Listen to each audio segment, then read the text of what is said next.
আমরা বলতে চাই জনাব তারেক রহমানকে, আপনি কি আপনার ইস্তেহারে এই ধরনের কোন কার্যক্রম লিখেছিলেন? হাতিয়ায় শাপলা গলিতে ভোট দেওয়ার কারণে একজন বোনকে ধর্ষণ করা হয়েছে।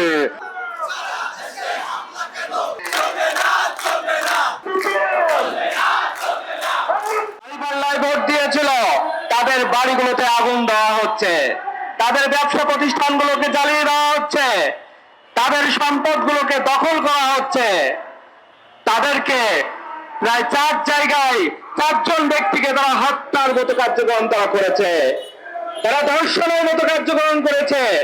এমন কোন অসামাজিক কার্যক্রম নাই তারা সংগঠিত করে নাই। আমরা বলতে চাই জনাব তারেক রহমানকে, আপনি কি আপনার ইস্তেহারে এই ধরনের কোন কার্যক্রম লিখেছিলেন? যদি লিখে থাকেন তাহলে আমাদের কোনো কিছু বলার নাই। আপনারা যদি না লিখে থাকেন তাহলে 48 ঘন্টায় কেন এত রক্ত, কেন এত সহিংসতা, কেন ধর্ষণ, কেন খুন? এই জাতি আপনাদের কাছে জানতে চায়, এই জাতি আজকে বুঝতে চায় যে আসলে আপনারা এই বাংলাদেশটাকে কোন দিকে নিয়ে যেতে চান। আপনারা কি বাংলাদেশটাকে সামনের দিকে নিয়ে যেতে চান নাকি পিছনের দিকে? আমরা এই ধরনের কার্যক্রমকে তীব্র নিন্দা ও প্রতিবাদ জানাচ্ছি। এর মাধ্যমে যদি না শেষ হয়, আপনারা জানেন এখানে কিন্তু জুলাইয়ের যুদ্ধ এখনো আছে, এদেশের তরুণরা কিন্তু এখনো বেঁচে আছে। এই বিস্ফোরিত লাভার আগুন কিন্তু আপনারা সইতে পারবেন না।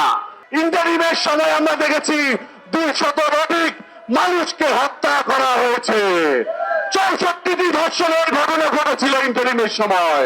এমনকি নোয়াখালীতে হাতিয়ায় শাপলা গলিতে ভোট দেওয়ার কারণে একজন বোনকে ধর্ষণ করা হয়েছে।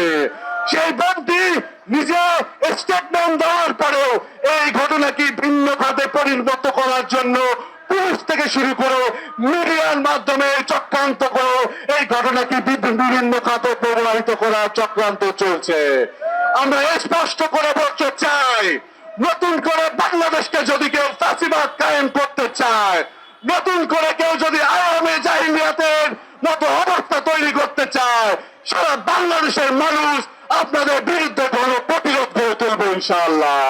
প্রিয় মিডিয়া ব্যক্তিত্ব, আপনারা আইনের ভূমিকা পালন করেন।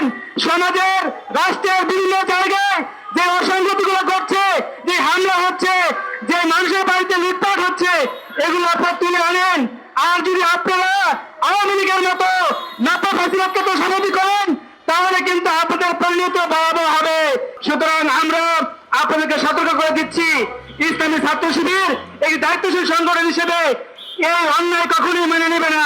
যেখানে অন্যায় হবে সেখানেই আমরা প্রতিবাদের বারো দিয়ে আবির্ভাব হব।